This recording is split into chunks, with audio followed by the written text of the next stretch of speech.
अर्चनी वंदनी संत समाज, सत्संग प्रेमी बंधुओं एवं श्रद्धा मूर्ति देवियों तथा देश के कर्णधार प्यारे बच्चों,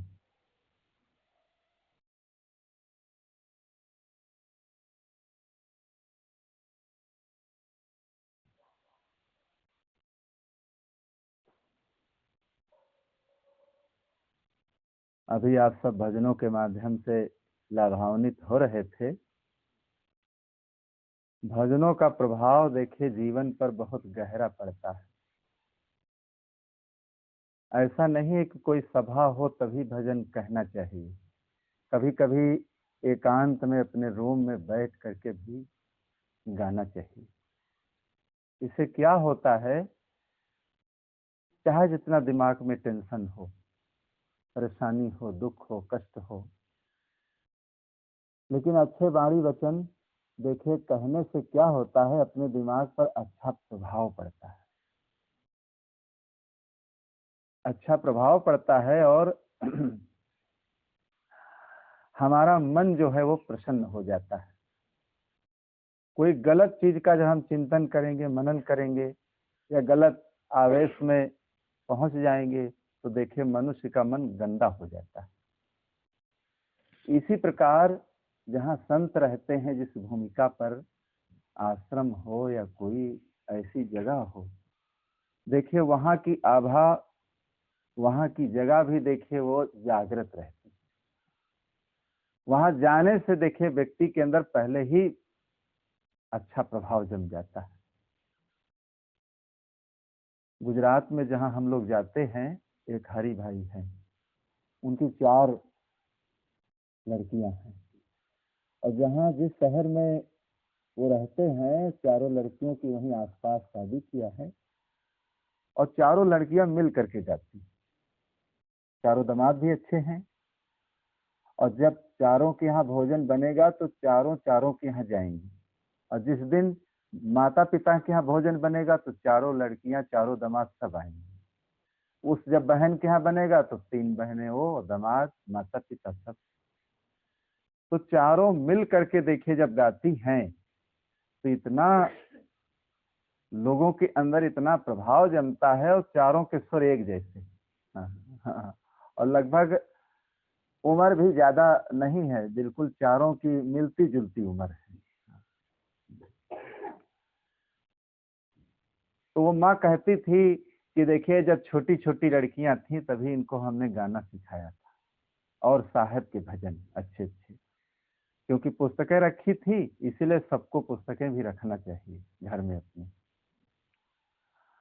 तो धीरे धीरे ये शादी के पहले जब पढ़ती लिखती थी तभी से भजन गाने लगी। अब देखिए जहां जहां इनकी शादियां हुई वहां वहां के लोगों पर भी प्रभाव डाल दिया और अब सब मिल करके एक जगह जब इकट्ठा हो जाते हैं तो जितने श्रोता यहाँ इकट्ठा हो इतने हो जाते हैं। तो इसी प्रकार अच्छी वाणी का मनन चिंतन, ये नहीं कि जब साधु संत आए तभी करो। साधु संत जब ना हो तब भी अपने घर में बैठ करके या 2-4 लोग मिल करके समय हो तो सत्संग करना चाहिए। इससे क्या होता है, चाहे जितनी पुरानी भक्ति हो, अगर उस परंपरा को छोड़ दोगे तो वो शून्य हो जाएगी। और जो परंपरा को अपने छोड़ता नहीं है, निभाता रहता है, तो देखिए वो जड़ उसकी मजबूती से गड़ी रहती है। और जब जड़ गड़ी रहेगी तो उसमें फल भी आएंगे, पत्ते भी आएंगे, छाया भी बनी रहेगी और बढ़िया उस पेड़ के नीचे जब हम बैठेंगे तो बहुत अच्छा लगेगा। जिस घर में भक्ति आई वो फिर चली जाए, कितना देखो वो लोग अभागे हैं। तो आई भक्ति और फिर वो भक्ति जाने न पाए। ऐसी परंपरा देखिए अपने घर में, परिवार में, बच्चों में कायम रखना चाहिए। इसीलिए सत्संग में बूढ़े बुजुर्गों को तो जाना ही चाहिए, उसके साथ साथ बच्चों को तो जरूर ले जाना चाहिए। बच्चों को जरूर ले जाओ और देखिए बच्चे जब बचपन से जाएंगे तभी तो उनके अंदर रंग आएगा, नहीं तो बंदगी करने के लिए इन सब चीजों में शर्माएंगे। देखिए जो यहाँ भक्त बाबू राम जी थे, हमसे एक बार उन्होंने बताया कि यहीं जब 1-2 महीना हम रहे, कि हम छोटे थे और जब श्री मथुरा साहब यहाँ आए तो हमारे पिताजी ने हमको हीरा पहना दिया। अभी छोटे थे बचपन में, और बहुत बचपन में छोटे थे तभी हीरा पहन लिया। अब हीरा पहन लिया तो देखिए उसका असर जीवन भर रहा।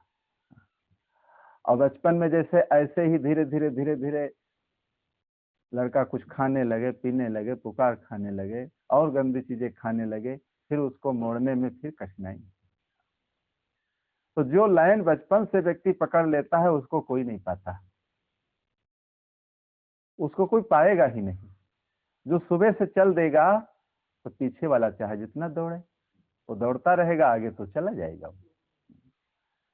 तो खुद सत्संग करो और उसके साथ साथ घर में जो बच्चे कहना तुम्हारा माने तो जरूर एक आधे दिन उनको भी लाओ यहाँ, कि भाई तुम भी चलो सुनो। और इससे क्या होता है, आगे भविष्य में जो बच्चे जन्म ले रहे हैं और जो आगे बढ़ रहे हैं, इससे पीछे के लोग तो जाएंगे लेकिन आगे के लोग परंपरा को पकड़ लेंगे। जहां जहां देखिए ये सब चीजें जिन घरों में नहीं है, वो घर देखिए सब शून्य हो जाते। और जब शून्य हो जाएंगे तो दुर्गुण बढ़ेंगे, दुराचरण बढ़ेंगे, दुर्व्यसन बढ़ेंगे। लेकिन ये गांव देखिए लखनऊ जिले में भक्ति भावना में पहला गांव है। जैसे नौकरियों में आईएएस पीसीएस में बहुत पहले पहले गांव होते हैं ना, कहते यूपी में ये पहला गांव ये है, उसमें इतने आईएएस पीसीएस हैं। इसी प्रकार पूरे लखनऊ जिले में मैंने भ्रमण करके देखा, लेकिन भक्ति भावना में और फिर कबीर पंथ से जुड़ा एक पहला गांव है कि पूरा गांव जो एक ही सिद्धांत से जुड़ा हो।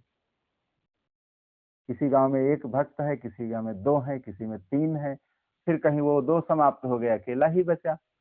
लेकिन जहां झुंड के झुंड हो जहां झुंड के झुंड हो, पूरे पूरे लोग हो, वहां क्या है, वहां की भक्ति खत्म नहीं होनी चाहिए।